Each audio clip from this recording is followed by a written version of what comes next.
Welcome back to Corporate Nitro. Corporate Nitro, GS Racing VISION RTR, 110 scale, 4-wheel drive, Nitro touring car. Okay, so what else did we get with this vintage deal? We got a HPI Porsche 911 body shell with homemade gardening light upgrade. We've got the sticker sheet for the Porsche 911. Old school glow igniter that connects to a 1.5 volt battery. Sickening Megatech radio. Something's wrong with the spring, it won't return to neutral, so I'll have to fix that and put the wheel back on. Corporate Nitro. Tune pipe, very small engine, maybe a 12 or a 15. The suspension is all intact. Servos are there, the radio box is there. It's got a 2-speed baby. The gears are plastic, they're not stripped. The shocks are very stiff, front and rear. It's got an alloy chassis, fair bit of rust on the screws. Someone's tried to paint this one red. Batteries expired in 2018. They've sulfated already. Yep, ready for the bin. This car's looking like a bit of a mess. We've got a lot of rust. We've got a few situations going on here with radio gear. Hopefully it works. Air filter cake. Are those gears stripped or they're going to be okay? They look really worn. Interestingly, we've got a Kyosho FW05 front end on this GS Racing car. So it's a HPI Porsche 911 body shell. I've just given it a quick wash and he's got 12 volt automotive lights wired up to it from a real car. And check this out, on the back he's actually got an on-off switch. It's pretty sickening.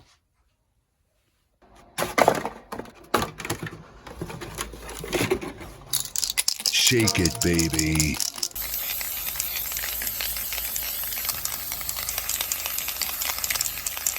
Shake it, baby.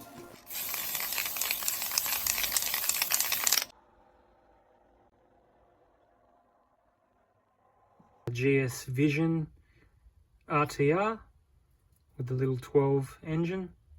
We're going to take the cooling head off. I bought it with the back plate removed. It's full of webs. A spider came out of the box the same size as the cooling head. It jumped onto my leg. I had to flick it off and squash it. I've never seen this spider before. It's definitely from the Australian bush where the guy lived. Let's have a quick look. Okay, so the first thing I notice, the glow plug is white. That would mean this engine has been run lean. If it was run rich, the glow plug would be black. And if it was run at an optimal ratio, the glow plug would be in between in color. Okay, now the piston doesn't look very deformed. It doesn't look like there's any sand in there. Just a bit black. So I'm just wondering if there's going to be any compression. We don't know because we can't turn this motor. Very strange that we can't turn it even though it's at BDC. So we'll have to pull it apart and have a closer inspection now. One of the worst things about this car I've noticed is that there's a missing screw, but all the other screws are stripped. So I might have to get the hairdryer out now. So on the GS Racing VISION RTR, we've got some strip screws here. Now I've ordered some left-hand drill bits, some easy outs. But while we're waiting for those to come, let's give this Dremel clone a test. We use our diamond blade cutting tool tips, and we'll put the safety goggles on and we'll see if we can cut a nice slot in these screws and use a flathead screwdriver to get those out. Okay, so we've been going for a while now we're not really getting anywhere. We're just making a mess of the screw because the tool's jumping around everywhere. There's no way I'm going to get a flathead screwdriver in there. Just wait for the easy out to arrive.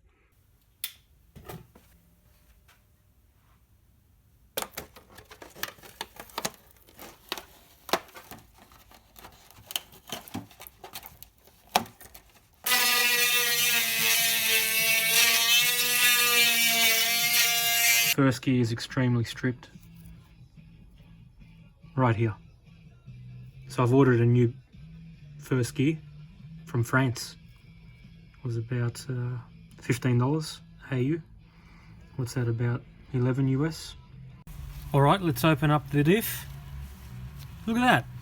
It's like yellow, hard, 20-year-old grease.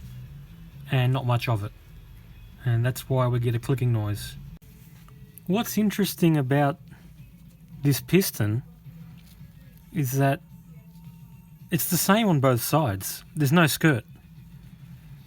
There's no oil hole either on the connecting rod. So that's very interesting. And the colour of the connecting rod. What is that, brass? Or is it just so much oil that it's gone yellow? Don't know. Oh yeah, we've got a hole in the bottom.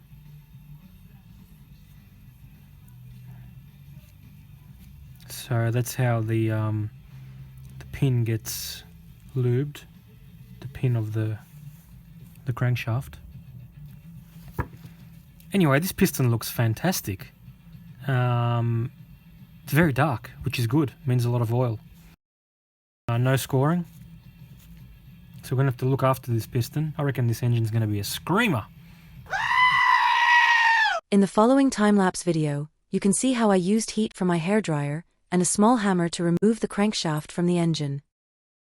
Then we completely tore the carburetor right down using an imperial and metric set of vintage miniature Japanese spanners, so we could give it a thorough cleaning. The screws are completely stripped. We went to AliExpress and we bought the screw extractor kit, only 3-piece. Now on one side, we've got the left-hand drill bit, and on the other side, we've got the left-hand screw extractor. So this is to bore your hole, but if it gets a grip, it'll undo the screw. If you don't get a grip, you use this one. Looks like the cheap screw extractor is doing sweet FA. The screw must be harder than the drill bit. So we resort to known proven methods to remove stubborn screws. Candle heat is good for 700 degrees Celsius and usually gets me out of trouble in these scenarios.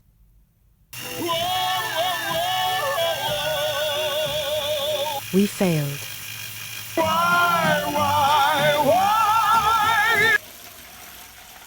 Very hot water. Now that the car has been completely stripped, we place all plastics in hot soapy water.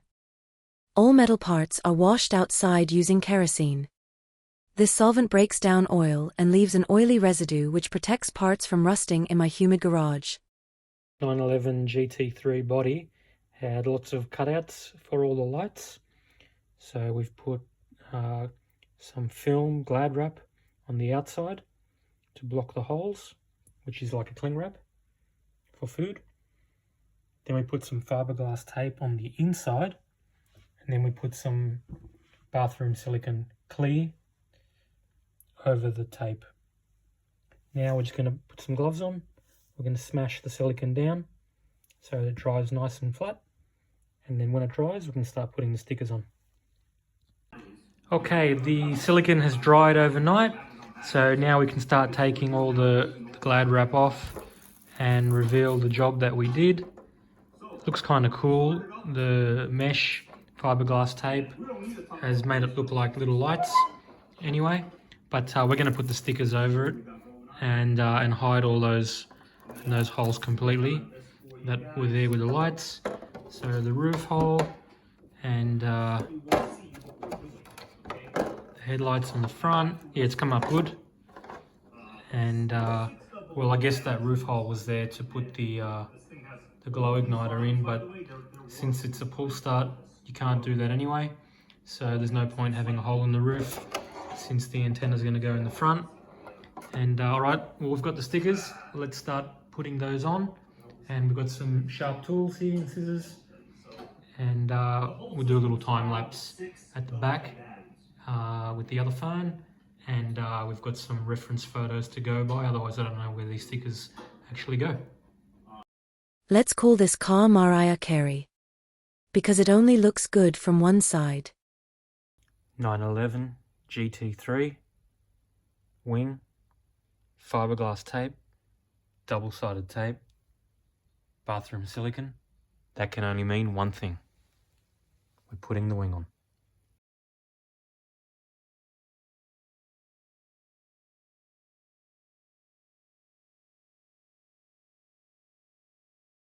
The silicone is dry. It's come out pretty good.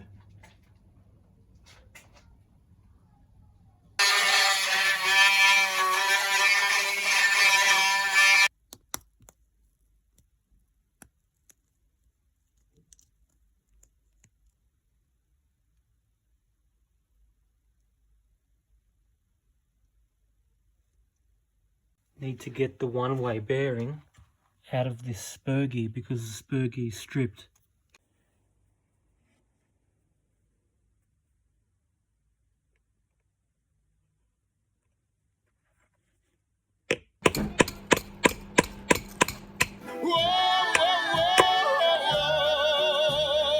Thank you very much MV Dental for supplying this amazing resin 3D printed spur gear. Tools, camera, 3D printed spur gear, 0.12 vintage ABN engine, instruction manual, an old chassis someone tried to kill, and 8 cartons of eggs. This can only mean one thing. We are here for another corporate nitro, vintage touring car restoration.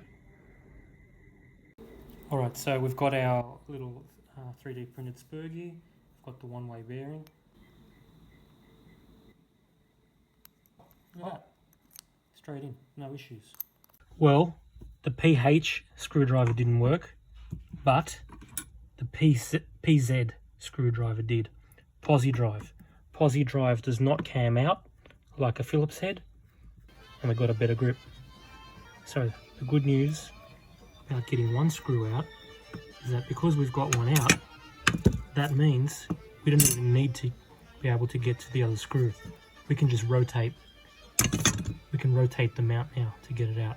Great news. Since I want to get one remaining screw out and I've got no grip on the screw, what I'm going to do is I'm just going to grab the motor mount itself, the engine mount, and I'm just going to tighten it. And when I tighten it, that's actually going to loosen it. This is what I mean. Get the pliers on the motor mount, and then I'm just going to spin this around. Okay, as if I'm tightening it. And what's going to happen is the motor mount's just going to come off the screw rather than the screw coming out of the motor mount. Check this out. If I use a very fine sandpaper and rub this red paint off, the pink anodizing is coming through. So if I take my time and don't ruin the anodizing, I might be able to get this back to pink. It's working. The red is coming off and the pink is coming through. So yeah, the red came off, but this is the wrong side. All the components will be on this side, so no one's ever going to see this. We need to focus on this side so we can take photos of underneath the car. Now, what's interesting about this chassis is that traditionally, if you wanted to have droop screws, they would be in the arms. But this chassis doesn't have droop screws in the arms that would then push down onto the chassis. No. What it's got is set screws in here that come out the bottom here. And you can just see the set screw poking through. It goes in there and it comes through the bottom there. Okay, that's your droop screw. And then this one here, that's set screw there, that's another limiter in the other direction.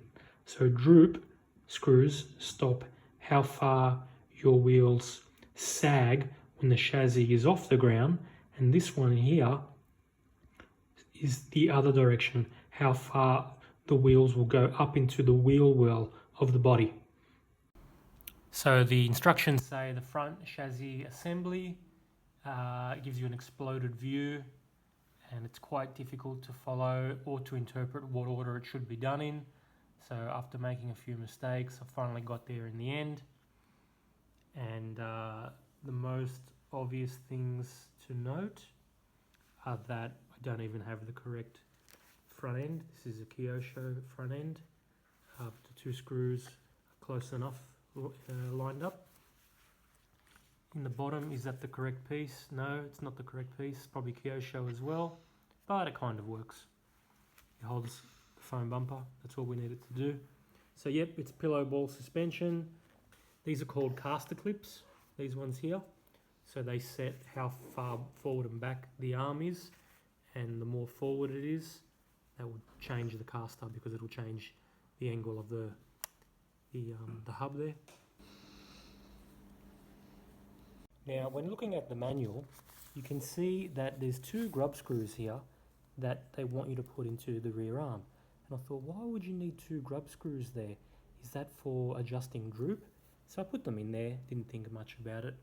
And then when I put the rear clip onto the chassis, you can see here that these two grub screws should not be going in the same way, because the rear one here, yes, that is controlling droop, but the other one in front here, that's controlling how far the wheel goes up into the wheel arches of the car. So that screw needs to come in actually from the top. It needs to come in from the top down. A little bit of a drama going on when we put the spur gear on, the one with the one way. We slide it on, and there's a massive gap between first and second gear. That's no good because our clutch pearl doesn't have a gap. So what we're going to do to get rid of the gap, we're going to take off some material on the inside there. So I've started doing it just using the high-speed rotary tool with a cutting blade. We're going to take off almost all of this material so that these two sit really close. We're talking about the tiniest of gaps. Wow, that was a very dusty process, and I'm starting to feel like a dental technician now that I've got all this dust all over me.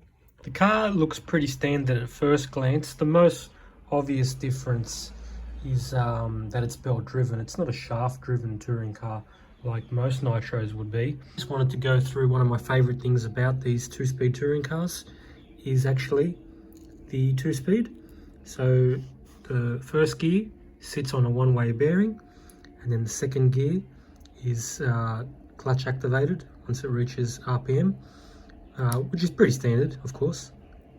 But then look at the brake rotor. Okay, so the brake rotor's got these three prongs go through the rotor. Okay, and grab it. And the prongs connect to the pulley, which go to the rear diff. So yeah, just wanted to show you that. You know, all cars have got this piece here, but the way they hold the brake, they're all very unique, aren't they? And obviously we can see the brake cam post here. Obviously it's going to be a lever coming out of there, and by pulling on that or pushing it, probably pulling, that will activate the brakes.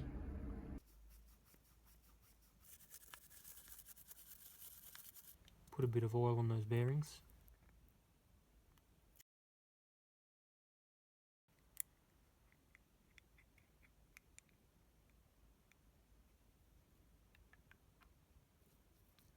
And the gasket is a little bit worn here, so I don't know if it's going to seal.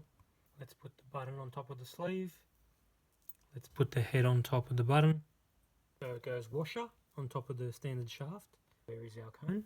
Is it still stuck in the flywheel? It's still stuck in there. I never managed to get it out. Our clutch nut is the pilot nut. Put your clutch on next. Little clutch tool. I bought it a long time ago. Got two modes, clutch off, clutch on. We'll get our 10mm now and do it up.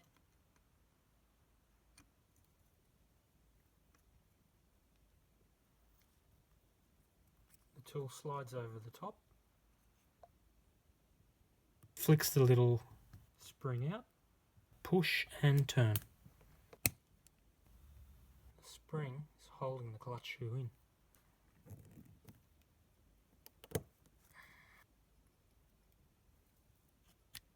Well, it spins. See that? Got that 3/4 of a millimeter movement. Worn out gasket on the back. I really don't care that it's worn out because I'm going to smother it in silicone anyway. This is what you call gummed up because you can't see anything there at all. It is completely gummed up. Fuel, it's all blocked. I'm spinning and picking. Carb looks terrible, it's all gunked up, so it's going to throw it in the nitro fuel and leave it there for a couple of days. Time to put this carb back together. Got all the components laid out. Oh yeah, that's nice. We got tops, we got coil retracting, beautiful.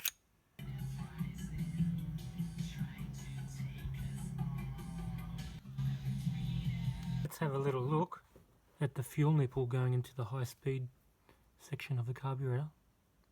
So much gunk. I could not find a new GS racing car boot online, so attempted to make one using a glove and a hair elastic. Over the end.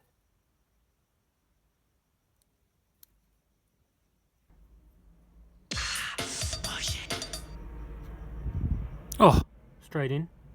Let's put this little engine in. Big dramas. These engine mounts on this side are completely stripped. So when I put the bolts in, they're doing nothing, they're just spinning. Why?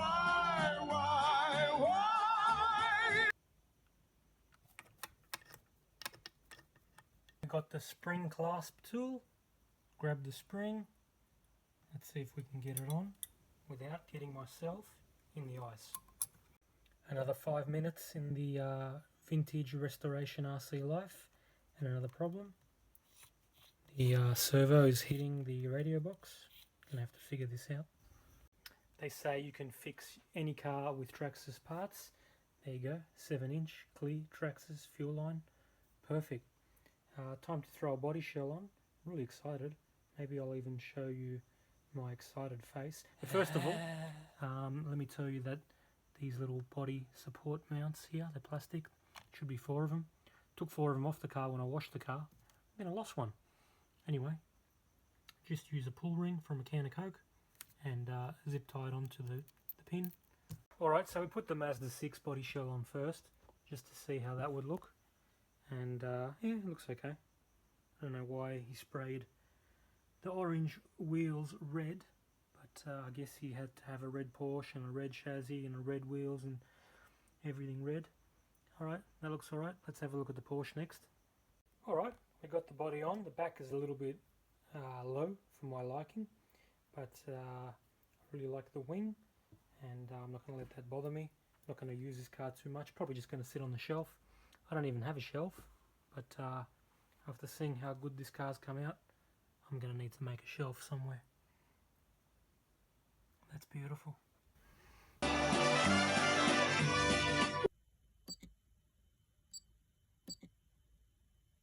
Our air filter doesn't have a foam. Just buy a cheap foam from AliExpress, cheap air filter, get a big knife, cut the air filter in half down the middle, and now you've got a foam that fits. Rah! Hot stuff fuel for the hot stuff Porsche.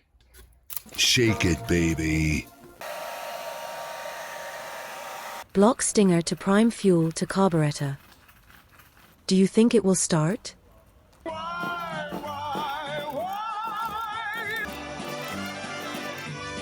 Just got the engine back from getting repinched, and interestingly, they could not repinch it. The sleeve is so thick it could not be repinched. So we've put it all back together. We've had a look at what could be a problem. Why couldn't it start? Because you know what? When you pull it, you hear all the right sounds. It feels hard. It feels like it's got compression. You can hear the popping. So what is going on? Did I have the sleeve in backwards? is this seal worn out? Is my homemade seal here for the slide carb, is that leaking air? What is the problem? We don't know. So why don't we put a little bit of fuel directly into the carb and just see with a cracked glow plug, okay, just see what happens. Can we get it to fire? Put a bit of fuel directly into the engine. Put a little bit more fuel now that we've got an OS 8 plug.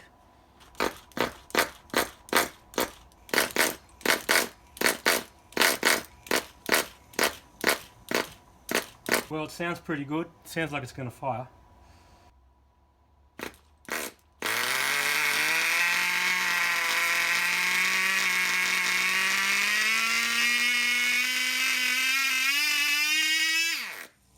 Wow, we got it going. So maybe the plug was the issue. That's screaming. That engine's screaming. Here is a trick I saw someone in the Nitro gang do. You just put a bottle next to the exhaust and ream a hole through it for the stinger to go in. That way you can catch all your oil, and I filled it up half with water. That way it doesn't fall over. Prime your engine. All you have to do is open up your throttle and then blow into your stinger, and the fuel should go straight into the carb. And you can watch it while you're doing it. Please join for access to all RCBJs. Temporary membership granted. Enjoy 15 minutes free unlimited access to all member-only content. Alright, now the high-speed needle was 3 turns out and we couldn't prime. I tried 3.5 turns out and it started to prime. I tried 4 turns out and it's priming nicely. So there you go. If the engine is not priming, make sure your high-speed needle is nice and rich.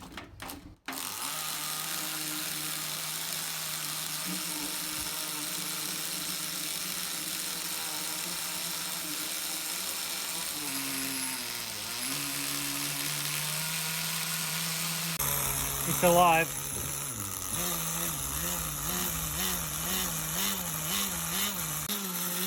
It's alive.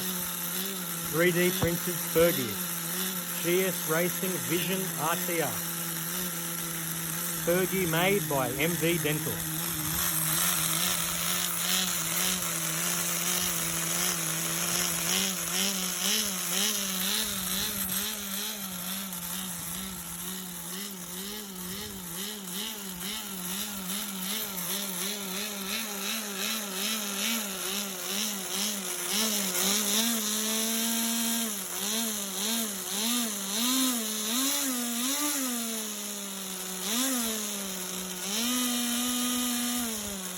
Get my wife's name out your effing mouth.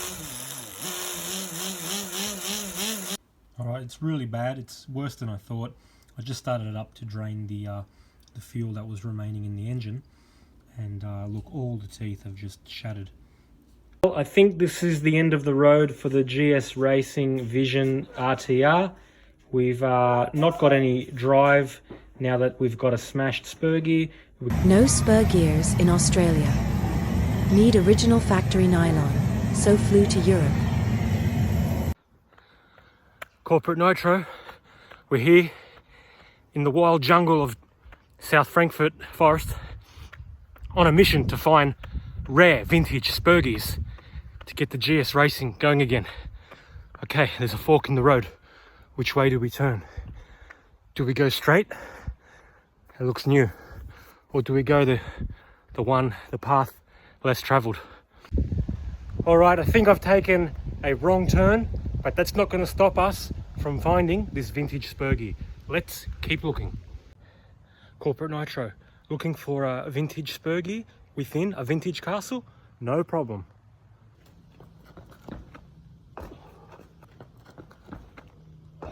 Corporate Nitro, we touch basketball rings in vintage castles.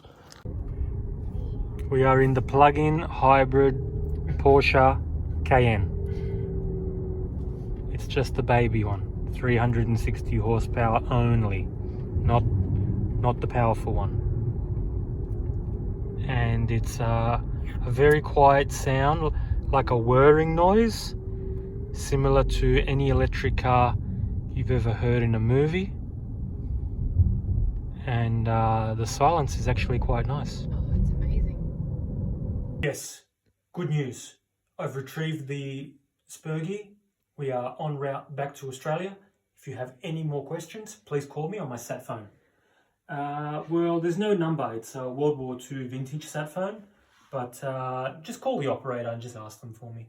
They should be able to find me. Yeah, it works on aeroplanes, battleships, submarines. It works anywhere. Probably even works on the moon. Yeah, it's vintage.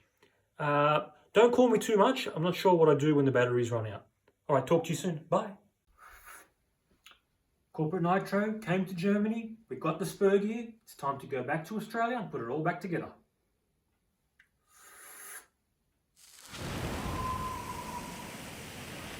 All right, it's the moment we've all been waiting for. We've got the car and we've got the spur gear. Let's put the spur gear on and finish this build once and for all. Yeah, I went to Germany to buy a spur gear. That's how we roll here at Corporate Nitro. Restoring vintage touring cars, that's the aim of the game.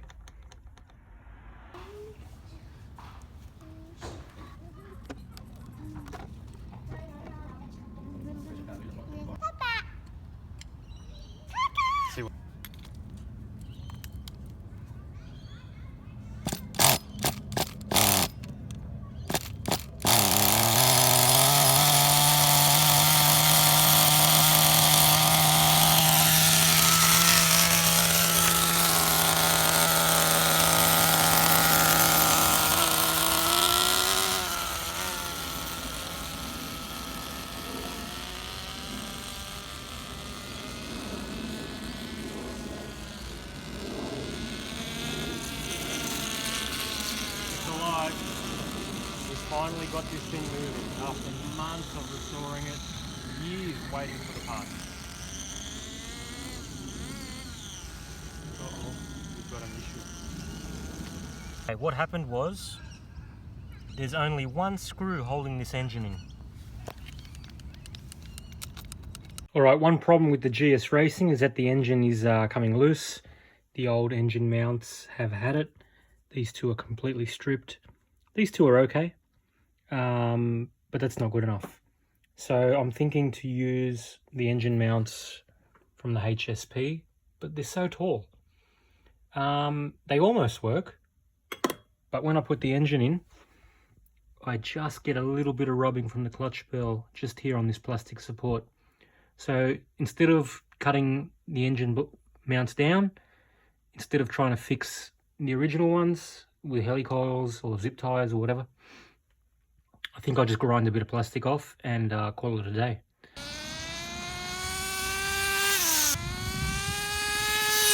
Car is stuck in first. Will not shift to second. Okay, so that's interesting. I've put the 2mm driver in there to take out the grub screw, and at the same time I put pressure on the pawl from the backside. So if I put pressure on it from the backside, thinking the grub screw would come out easier, and then get this, there's no grub screw, it's just a spring. So where's the grub screw? And why wasn't it hitting second gear? Or if the grub screw is missing, was it stuck in second? Because there's nothing putting pressure on the spring to keep it in first. Who knows? But let's put a grub screw on there. A 4mm grub screw, and this time we're going to put Loctite on it so that we don't lose it. I think I might know what's going on here. Once the bearing, the ball bearing goes all the way in, and then the spring goes in, then it kind of gets jammed. The spring gets jammed and puts so much pressure on the ball bearing that it's like the grub screw is in all the way. So it doesn't matter if you got a grub screw in there or not. It's doing nothing. The spring is just getting stuck, pushing the ball bearing, and the pawl is not even getting a chance to come out under high RPMs, under centrifugal force. When it's about to hit second gear, it can't do anything because it's stuck because of the spring.